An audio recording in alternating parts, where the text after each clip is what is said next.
The silence hit me before anything else did. My name is Kes Ilvar, and I have hunted on 6 worlds. I know what a room sounds like when something living is hiding inside it. There is always a sound, a breath held too long, a heartbeat pushing against ribs, the small shuffle of weight shifting from one foot to another. Every creature that has ever tried to hide from me has made a sound, even if it did not know it was making one. This room made no sound at all. My pod moved through the broken corridor of the station in a tight formation, the way we always did before a soft clearing. That is what Command called it. A soft clearing. 1 human. No weapons, no armor, no support. A leftover from a coalition science team that had been evacuated in a hurry. Command told us she had been alone on this station for 11 days. No food drops, no communication. By every measure we understood, she should have already been dead, or close to it, curled somewhere in a corner waiting for something to finish her. I did not expect silence like this. My scent receptors flared open as wide as they could go, drinking in the recycled air, searching for the sour tang of fear sweat, the thing every living being releases when it knows a predator is near. I found nothing. The corridor smelled of rusted metal, old coolant, and dust that had not been disturbed in a long time. Grath, our pod leader, signaled us forward with 2 clicks of his claws against his chest plate. Beside me, Tull kept glancing at his scanner, tapping it twice, 3 times, like he thought it was broken. Nothing, he whispered. No heat signature, no life reading at all. She is human, Grath said. Their bodies run colder than most prey species. The scanner is not broken. I did not answer. I was still listening to the silence, and the silence was still wrong. We had hunted prey animals that knew how to control their scent. We had hunted prey animals that knew how to slow their pulse until it was almost undetectable. But I had never hunted anything that could erase itself completely. The way this station felt erased. It was not the absence of a living thing. It was the presence of something that had learned, somehow, to make itself invisible to every sense my body possessed. My claws itched. That itch is old, older than language, and it only comes when my body understands something my mind has not caught up to yet. It is the itch that tells a young Threnari that the thing in the dark is not prey. It is the itch that tells us to be careful. I tried to push it down. She is 1 human, unarmed, alone. This is what I told myself, as we turned into the next corridor, our 4 bodies moving low and quiet, the way we had been trained since birth to move. Then Tull stopped. He did not raise a hand or make a sound. He simply stopped walking, his whole body going rigid, and the rest of us stopped with him, because that is what a pod does. We move as 1 animal with 4 bodies, and when one part of that animal freezes, the rest freezes too. What is it? Grath breathed. Tull's eyes were fixed on the open doorway ahead of us, into what had once been a cargo bay. In his scanner had gone dark, not broken, dark, as if it had simply decided there was nothing here worth measuring. I don't know, Tull said. I just felt it.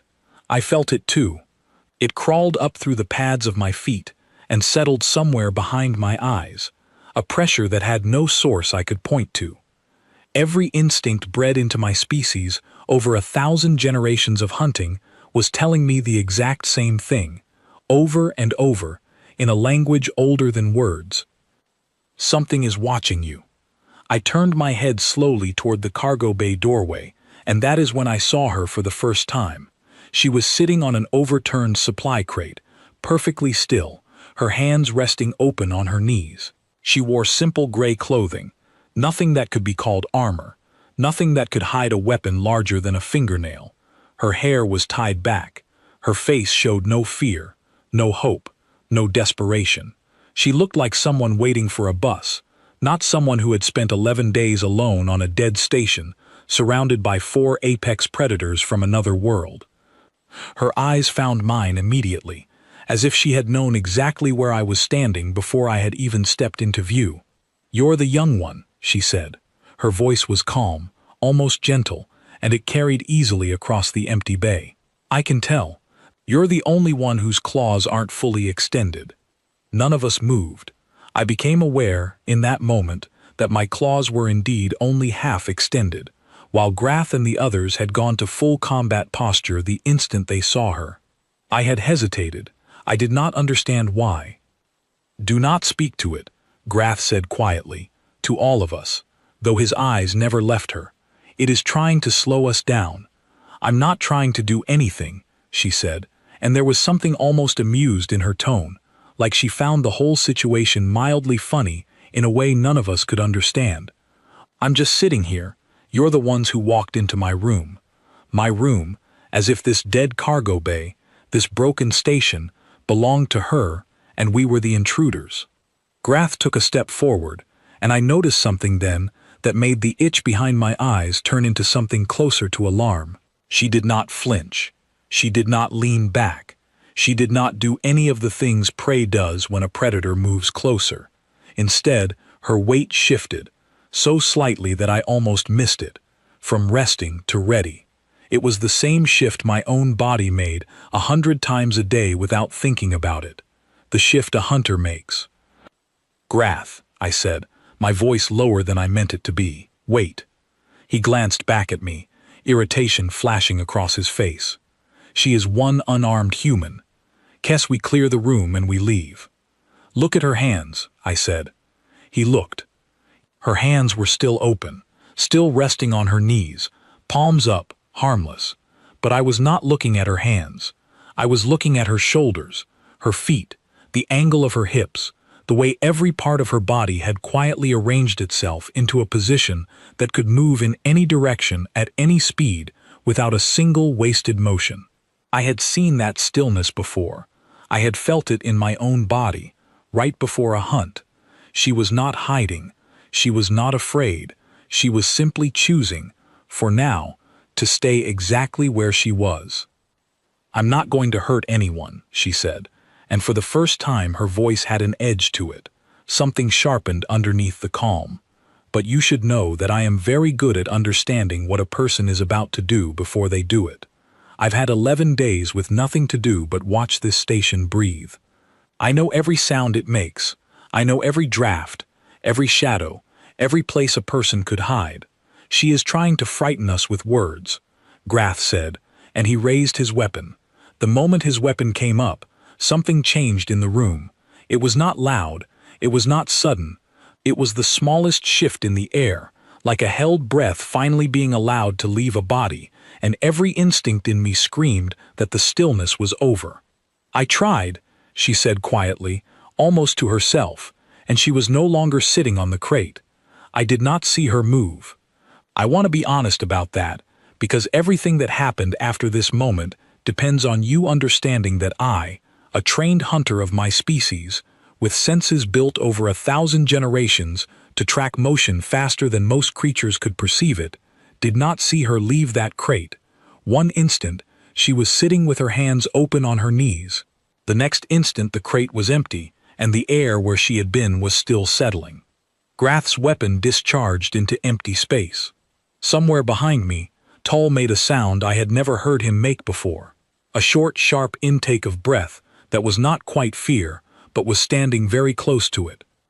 I turned, my body already dropping into a defensive crouch out of pure instinct, and I understood, in that single spinning moment, that everything Command had told us about this soft target had been wrong. There was no fear in this station. There had never been any fear in this station. There was only a predator who had been waiting, very patiently, for us to walk into her room. The lights went out a half-second after Grath's weapon fired, and in that darkness, I learned something about myself that I had never known before. My body, trained since birth to hunt in low light, to use darkness as a tool rather than a hindrance, suddenly felt like a disadvantage instead of a strength. Because she was not fighting the darkness. She was using it exactly the way I would have used it. "Grath!" I called out, my voice bouncing strangely off the cargo bay walls. "Fall back to the doorway. Regroup. We do not retreat from one unarmed creature," he snapped back. And I heard him moving, the scrape of his boots against the metal floor, the low growl building in his throat that meant he was preparing to strike at anything that came close. Something struck him first. I heard it, rather than saw it, a sound like a controlled fall, weight meeting weight, and then Grath's growl cut off into a startled grunt. A moment later his weapon clattered across the floor, spinning away into the dark, and Grath himself made a sound I had never heard from him before, a low, confused noise, like he could not understand what had just happened to his own body. "Report," I said, trying to keep my voice steady. "I am," Grath said slowly, "on the floor." It was such a simple sentence, but the way he said it carried an entire world of disbelief inside it. Grath had been hunting since before I was born. He had faced down creatures 3 times his size without losing his footing once. And now he was on the floor of a cargo bay, disarmed by a woman who had not made a single sound that any of us had detected. Tull's scanner flickered back to life beside me, casting a thin blue light across his face, and I saw real unease there, the kind he usually hid behind jokes and confidence. "She's not using the doorways," he said, staring at the readout. "There's movement all through the ductwork above us. I can't get a clean lock on her position, she keeps disappearing between frames." "That's not possible," I said, even as some old part of my brain, the part that had never trusted easy explanations, was already telling me it absolutely was possible and that I simply did not want to believe it. "Do you smell that?" came Syrah's voice from somewhere to my left. Syrah was the quietest of our pod, rarely speaking unless something troubled her deeply, and right now her voice was tight with something close to fear. I drew in a slow breath, and this time I caught it. Not fear, sweat, something else. Something calm and deliberate, almost clean, like the scent had been carefully controlled rather than simply released by a frightened body. It was the smell of someone who had trained their own body, over years, to give nothing away. "She is not afraid of us," I said quietly. "She has never been afraid of us." "Then what does she want?" Tull whispered. Before anyone could answer, the emergency lighting flickered back on, dim red strips along the floor, casting long shadows across the cargo bay, and in that reddish light I finally saw her again, standing near the far wall, exactly where the shadows were deepest, exactly where a hunter would choose to stand if they wanted to see everyone else while remaining half-hidden themselves. Grath was on the ground several feet from her, pushing himself up onto one arm, clearly shaken but unharmed. "I didn't come here to fight all of you," she said, and her voice, even now, held that same maddening calm. "I came here because this station had supplies I needed, and because I was hoping the people who came looking for me would be reasonable enough to leave once they understood I wasn't a threat worth the effort." "You disarmed our pod leader," I said. "I took away a weapon that was about to be pointed at me," she said. "There's a difference." Grath climbed fully to his feet, and even in the dim red light, I could see the fury radiating off him, the particular fury of a hunter who has just discovered, for the first time in his life, that he might not be the most dangerous thing in the room. "You will not walk away from this," he said, low and dangerous. "Grath, wait," I said again, but he was already moving, faster than I had ever seen him move, closing the distance to her in 3 long strides, claws fully extended, every part of his body committed to the strike. She did not run.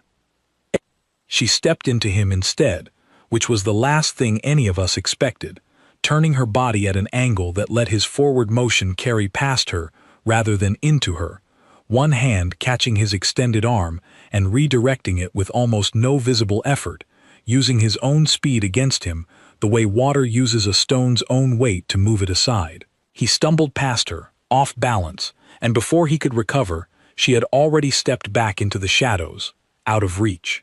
"I really don't want to hurt anyone," she said again, and this time there was something almost sad in her voice, buried underneath the calm. "But I will keep doing this for as long as it takes for you to understand that."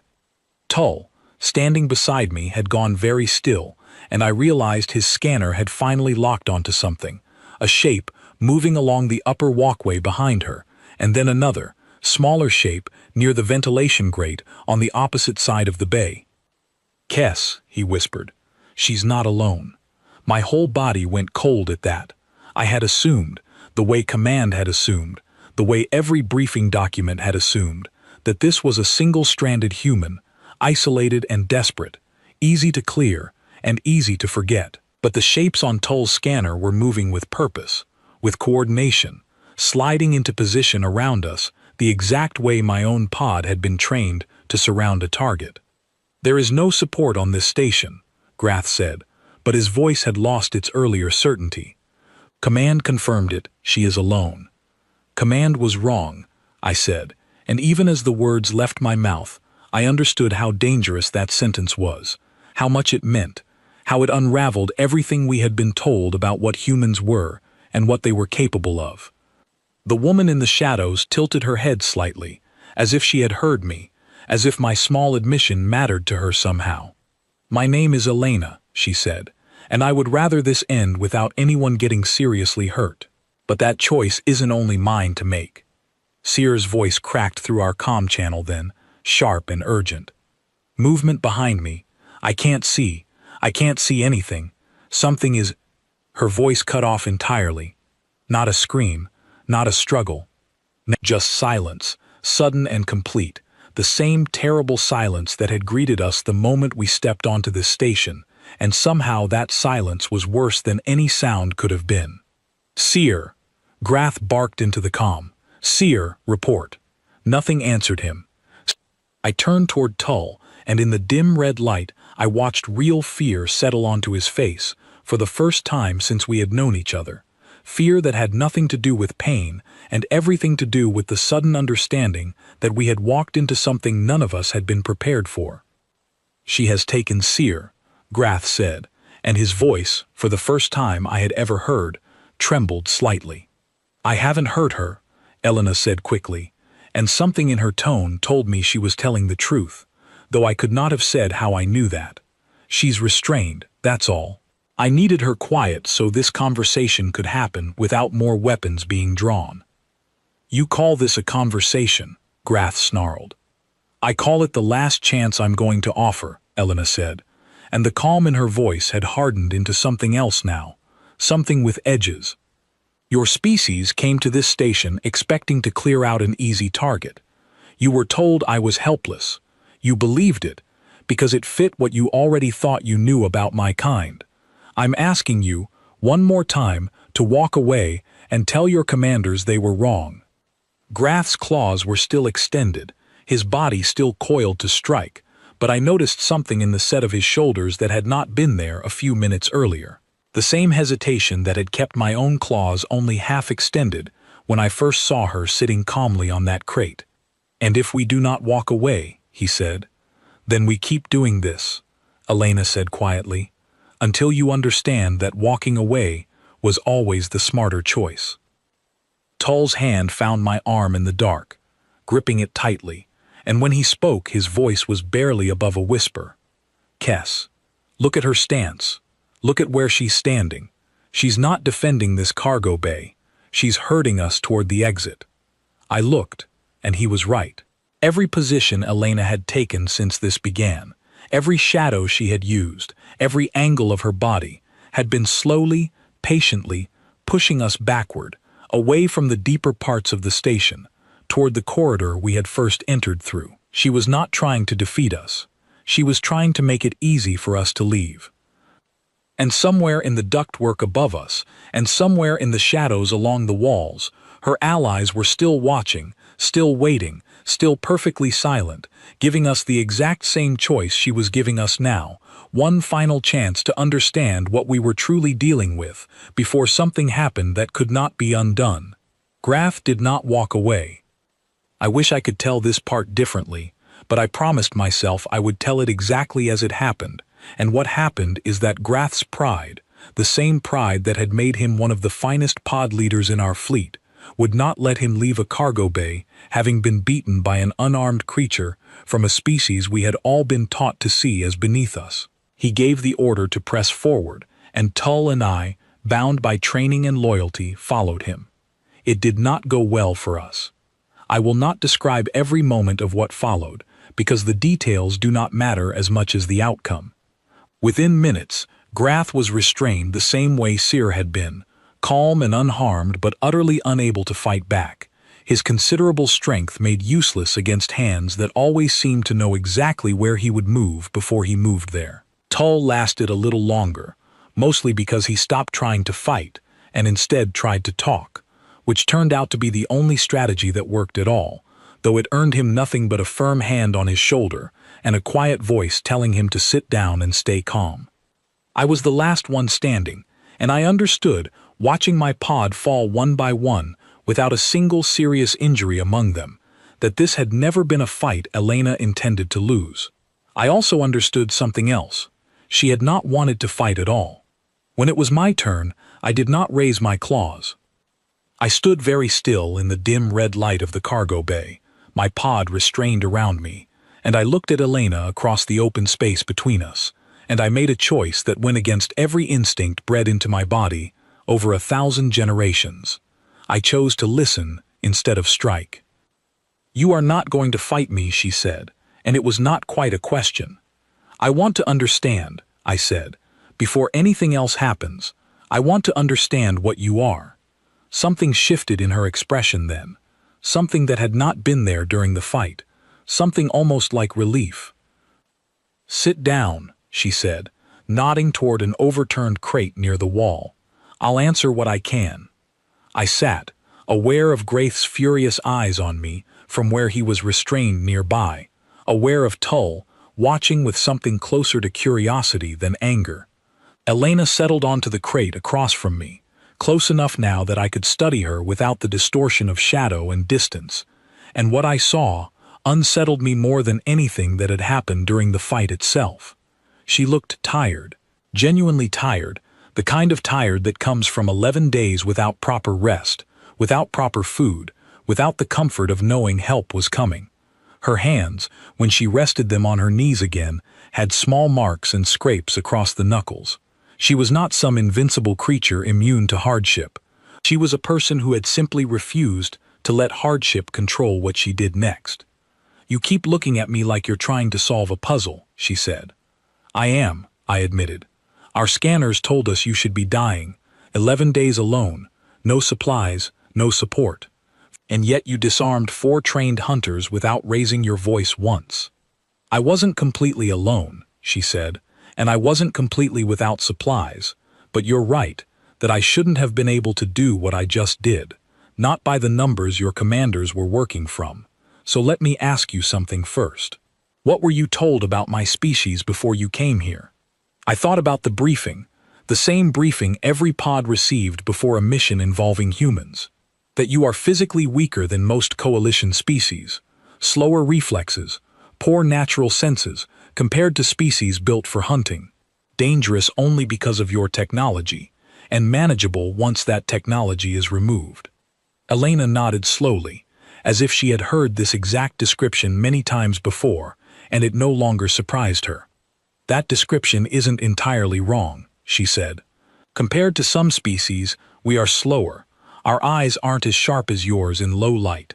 Our sense of smell is honestly embarrassing next to what you can do if you're measuring us the way you'd measure any other predator. By claws or speed or natural weapons, we come up short every time." "Then how," I said, "did you do what you just did?" "Because you're measuring the wrong thing," she said. "You're measuring what my body has. You should be measuring what my body was built to survive." She leaned forward slightly, and for the first time since I had met her, there was something almost eager in her voice. The eagerness of someone finally given the chance to explain something that mattered deeply to her. "My planet doesn't have many easy predators, not the way you'd think of them. No massive claws waiting in ambush. No venom. What my planet has is distance. Open land that stretches for days in every direction, and creatures that are faster than us over any short chase, strong enough to end a fight in a single strike if we ever got close enough. So for most of our early history, if a human wanted to eat, they couldn't rely on being the fastest thing in the field or the strongest thing in the fight. Then how did your species survive at all?" I asked, genuinely curious now, the earlier fear folding slowly into something else. "We ran," she said simply. Not fast, not for a short burst, the way most animals do. We ran for hours, sometimes for an entire day, tracking a single animal across open ground, never stopping long enough for it to fully recover, never letting it rest, until eventually it simply couldn't run anymore, and we were still moving. We call it endurance hunting. Our bodies are built for it in ways almost nothing else on our planet is. We sweat instead of overheating the way most animals do. Our legs are built for long distance rather than short bursts of speed. We can carry very little water and very little food and still keep moving long after a stronger, faster creature has collapsed from exhaustion. I sat with that for a moment, turning it over in my mind, and slowly, uncomfortably, pieces began falling into place. "That is why you were not exhausted after 11 days, I said. "That is why your body did not register as a threat worth measuring on our scanners. You were not simply surviving. You were pacing yourself, the same way you would pace yourself across open land, waiting for something to tire before you did." "You're a fast learner," she said, and there was a note of approval in her voice that I had not expected to feel good about hearing, and yet somehow it did. "But that explains endurance," I said. "It does not explain what happened in this bay tonight. You did not simply outlast us. You moved faster than our sensors could track. You disarmed a hunter 3 times your size without visible effort." Elena's expression grew more serious then, and she glanced briefly toward Grath, still restrained nearby, before answering. "There's a second part to what my species is," she said, "and it's the part your coalition never bothered to study properly, because by the time they met us, we'd already built machines to do most of our hunting for us. They saw the tools and assumed the tools were the whole story. They never asked what kind of creature builds tools like that in the first place." "What kind of creature?" I repeated quietly. "The kind that learned to read another animal's next move before that animal had fully decided on it," she said. "Chasing prey for hours means watching it constantly, learning its patterns, understanding exactly when it's about to change direction before its own body has finished the decision. That skill didn't disappear when we stopped needing to hunt for food. It just found new places to live, in how we read each other, in how we read anything trying to hurt us." I thought of Grath's strike, the way she had stepped into it rather than away from it, the way her hand had found his arm at precisely the moment it needed to. She had not been reacting to his movement, she had been anticipating it, the same way she must once have anticipated the movements of some fast, powerful animal on an open plain thousands of years before either of us had been born. "Our coalition classified your species as low threat," I said slowly, "because you did not fit the shape of a predator we already recognized.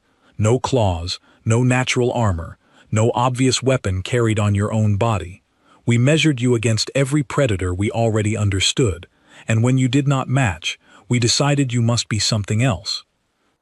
"Prey, usually," Elena said, and there was no anger in her voice when she said it, only a tired kind of patience. The patience of someone who had explained this before and expected to explain it again many times in the future. That's the mistake almost every species makes about us, at least at first. We don't look dangerous by the rules most predators live by. We don't have to. We were never trying to win a fight in one single moment. We were built to win a fight that took all day, and by the time our opponent understood that, it was already too late for them to change strategy. I became aware, sitting there in the dim red light, of Grath's eyes still fixed on me, and when I glanced toward him, I saw something in his expression that surprised me more than anything Elena had said so far. It was not fury anymore. It had shifted into something quieter, something closer to the same unsettled recognition I felt building in my own chest. "You let us find you," I said, turning back to Elena. "In this cargo bay. You could have stayed hidden. Our scanners already told us we could not track you reliably. Why show yourself at all?" "Because hiding forever isn't a plan," she said. "Eventually more of your people would have come, better equipped, more prepared, and eventually the numbers would have mattered no matter how careful I was. I needed your commanders to understand, clearly and immediately, that this station wasn't worth the cost of taking it. The fastest way to do that was to let a pod experience it firsthand and carry that understanding back with them. And if we had simply killed you instead of engaging, I said, the words feeling strange and heavy in my mouth even as I spoke them, before any of this conversation could happen. Something flickered across Elena's face, then brief and controlled, but I caught it. It was fear, real fear, quickly smoothed back into calm, and it told me something important. She was not invincible. She had simply decided, days ago, that the risk was worth taking anyway. Then I suppose I would have been wrong, she said quietly. But I've learned that most creatures, even dangerous ones, prefer talking to fighting. Once fighting stops being easy, I was betting that your pod would rather understand a threat than keep losing to one they didn't understand. I looked around the cargo bay then, at Grath restrained but listening intently despite himself, at Tull watching Elena with an expression that had moved past fear into something closer to fascination, at Seer, somewhere out of sight, but presumably listening as well through whatever restraint Elena's allies had placed on her. And I understood, with a clarity that settled cold and certain in my chest, that everything my species had believed about humanity was built on a foundation that had never been tested properly, because no one had ever survived long enough to test it, or had ever bothered asking the right questions when they did. "How many of you are on this station?" I asked. Elena hesitated for the first time since our conversation began, weighing how much to say, and when she finally answered, her voice was quiet, but absolutely certain. "Enough," she said. "Enough to make sure that whatever happens next, your pod leaves this station with the truth, instead of a victory. I'd rather you carry that truth back to your fleet than carry nothing back at all." Somewhere above us, in the darkness of the ductwork, I heard the faintest sound, the first sound I had heard from any of her allies since this entire encounter began.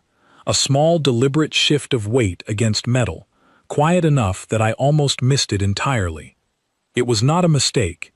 I understood that immediately. It was a reminder, gentle and controlled, that we were still surrounded, still outmatched, and still, despite everything, being shown more patience and more restraint than any of us had extended to her when we first walked through that door. The sound in the ductwork brought Grath back to life. "How many?" he demanded, straining uselessly against his restraints. "How many of your kind are hiding in the walls of this station, watching us like insects to be studied?"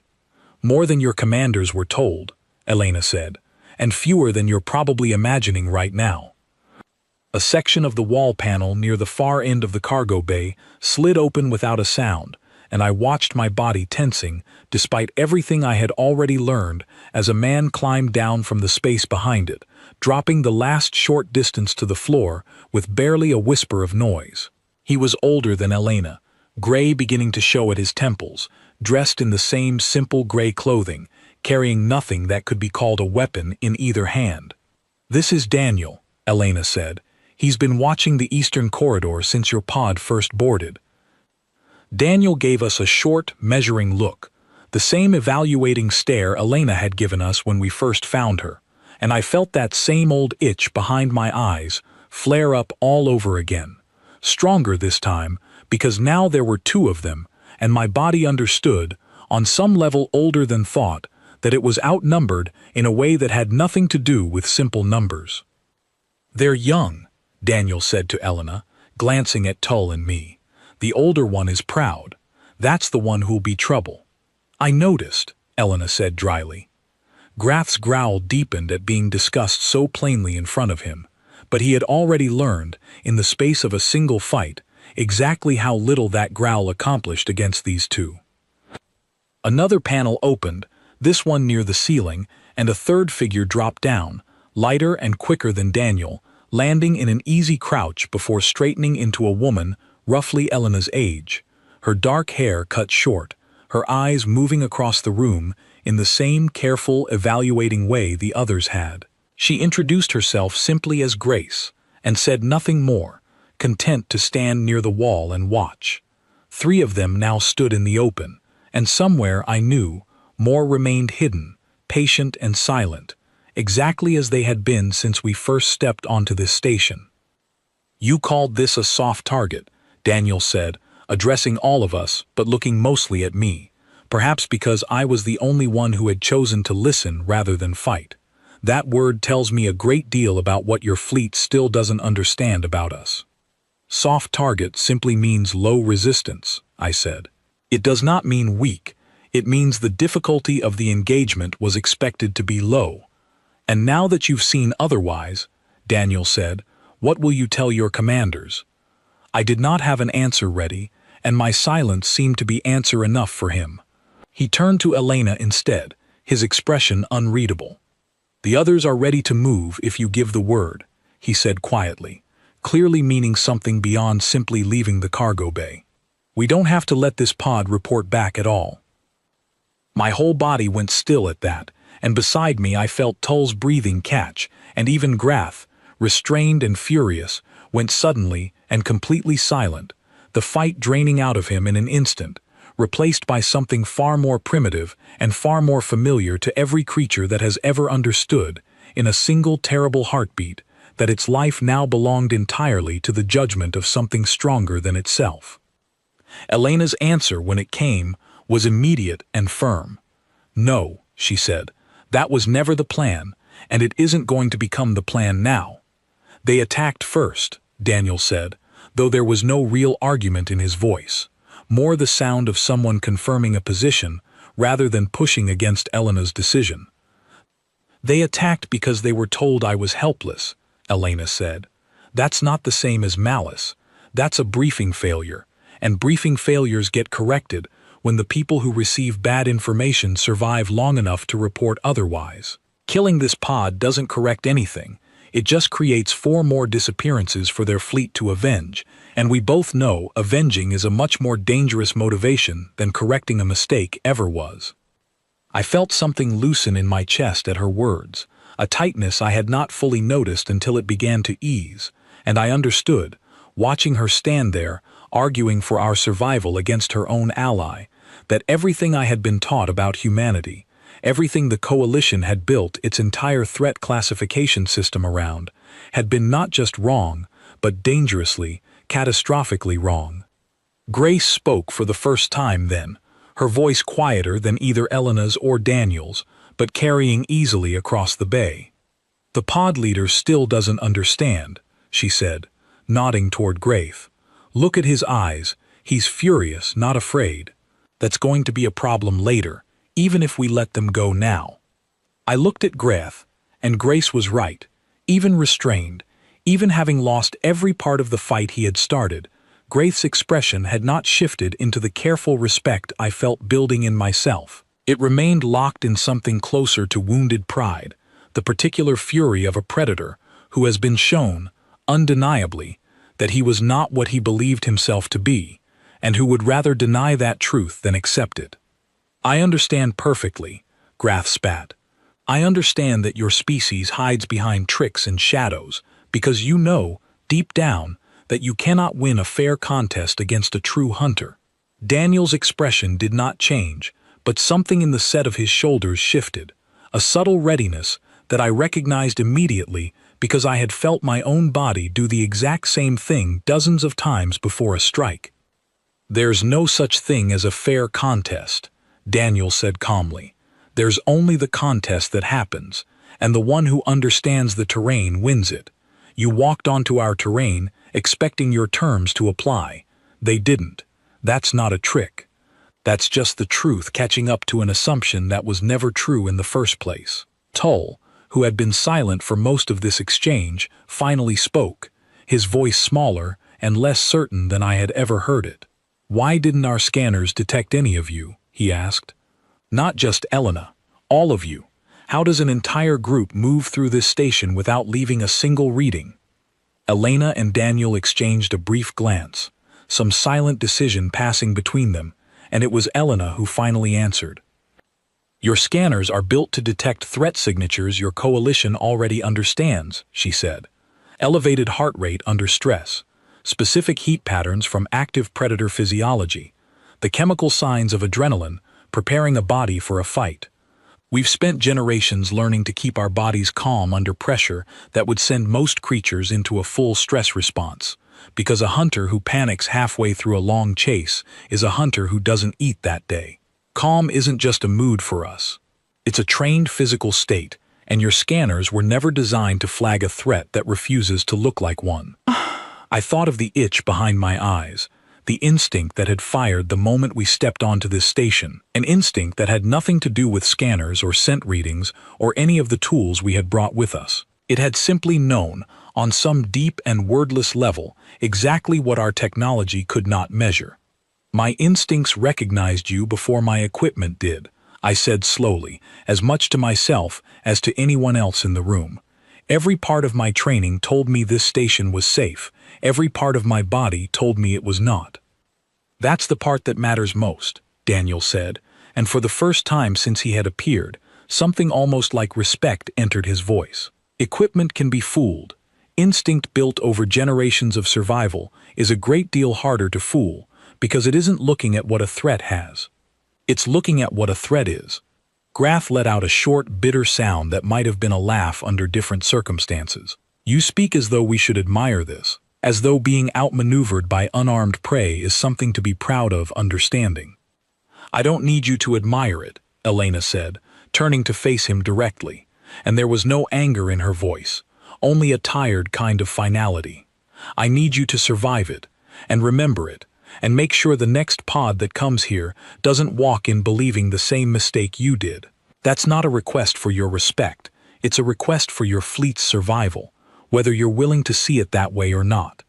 Somewhere above us, in the ductwork, I heard that same small, deliberate sound again, and this time I understood it clearly for what it was. Not a threat, a signal, an entire hidden network of humans, patient and coordinated and silent, still holding their positions, still watching, still choosing, moment by moment, not to end this the way they easily could have. And standing there in that dim red light, surrounded by proof of everything my species had gotten wrong, I felt the last of my old certainty finally give way, replaced by something far more unsettling and far more true. We had never been the hunters in this room. We had simply been the last ones to realize it. The decision to release us did not come quickly, and it did not come easily. Daniel argued for caution long after Grace had gone quiet, long after Elena had made her position clear, and I understood, listening to him, that his caution was not cruelty. It was the same caution my own pod had been trained to feel toward anything unknown and potentially dangerous. Except this time, the unknown and potentially dangerous thing was us. If we let them go, and they return with a larger force, Daniel said, everyone on this station pays for that mercy. And if we don't let them go, Elena said, we become exactly the kind of threat their briefings already warned them about. We prove every assumption they walked in with. I would rather be misunderstood as harmless than correctly understood as something worth exterminating on sight. In the end, it was Grace who settled the argument, her quiet voice carrying more weight than either of theirs, perhaps because she had spoken so little until now. Let them go, she said, but let the young ones see everything first. All of it. If even one of them carries the full truth back, that's worth more than silence ever could be.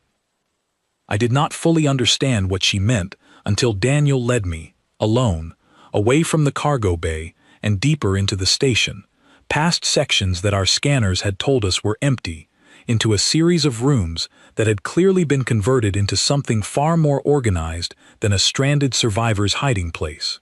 There were supply stores, carefully rationed.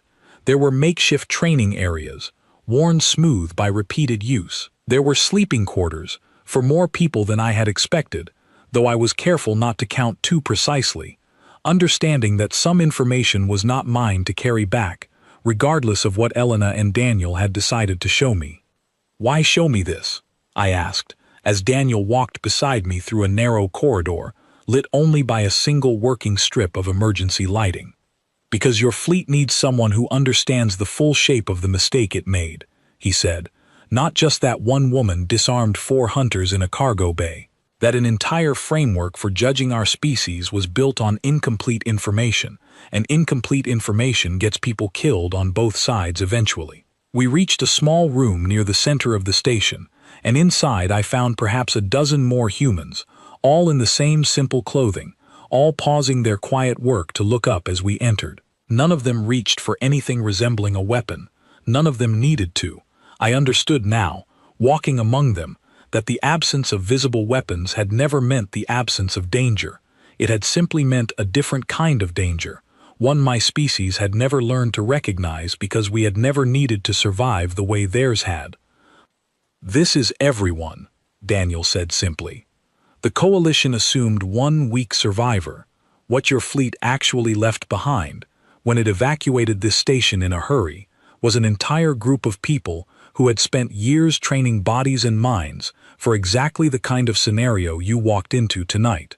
We didn't build this readiness because we expected your pod specifically. We built it because our history taught us that readiness is the only thing standing between survival and disappearing quietly into a night that doesn't care whether you deserved better." I studied the faces around that room, and what struck me most was how ordinary they looked. No visible enhancement, no obvious augmentation, simply people, tired and careful and disciplined, who had turned patience itself into a kind of weapon more effective than any claw or blade my species had ever developed.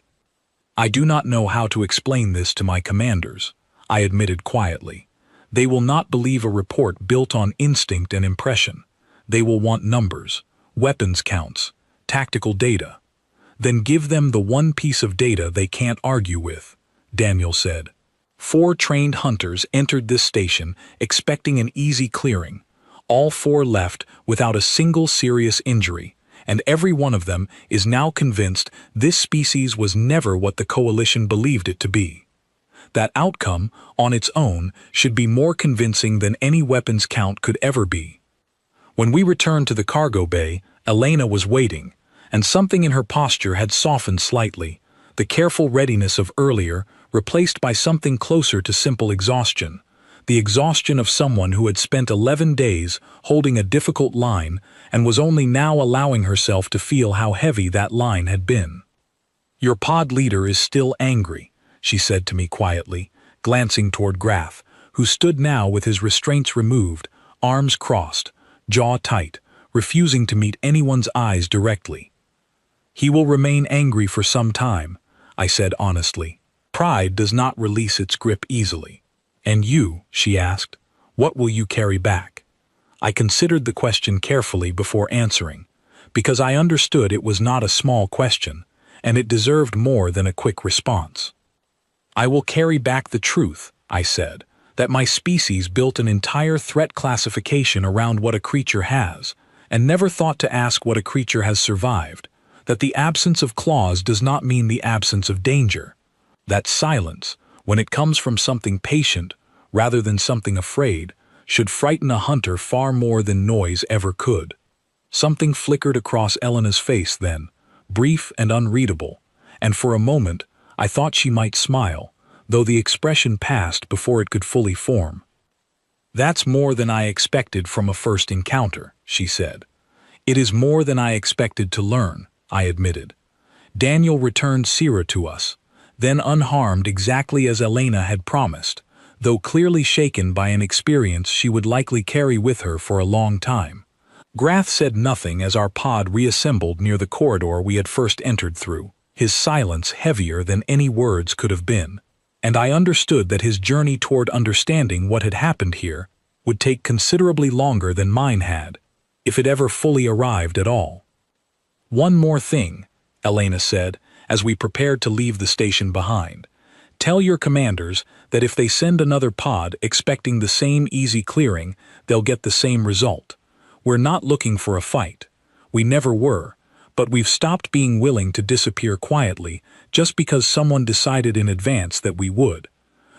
Lai carried those words back through the broken corridors of the station, past the silence that had once terrified me and now simply felt honest, out into the docking bay where our shuttle waited exactly as we had left it hours earlier, though it felt now like a lifetime had passed inside those walls. My report to command, when I finally delivered it, was met with the exact skepticism Daniel had predicted. Numbers were demanded, weapons counts, explanations that fit neatly into the categories our systems already understood. I gave them what I could, knowing it would never be enough to fully capture what I had witnessed, knowing that the Coalition's careful architecture of threat and classification would take far longer than one report to unravel and rebuild. But I also understood something else, something that settled into me quietly during the long journey back to the fleet and never fully left afterward. Every instinct in my body, honed across 1,000 generations of hunting, had recognized Elena and her people as something dangerous within the very first moments of encountering them, long before any weapon was drawn or any word was spoken. Our sensors had failed, our briefings had failed, our entire framework for measuring threat had failed. Only the oldest part of me, the part that existed before language and before technology, had gotten it right from the very beginning. We had spent generations learning to fear claws and venom and armor plating, certain that danger always announced itself through visible strength. We had never considered a species that survived not by being the strongest thing in any single moment, but by being the thing that simply never stopped, patient and calm and unafraid, until every advantage we thought we held had quietly worn itself away. I think about that station often now, and about Elena's calm voice in the darkness, and about the particular chill of watching an entire trained pod fall, one by one, to a woman who never raised her voice above a whisper. And I think about the itch that had crawled behind my eyes the moment we first stepped aboard, the ancient warning that had tried, in the only language it knew, to tell me the truth before anything else could. No armor, no noise. And yet somehow, in that single suspended heartbeat before everything changed, every true predator in that cargo bay had already known exactly what she was.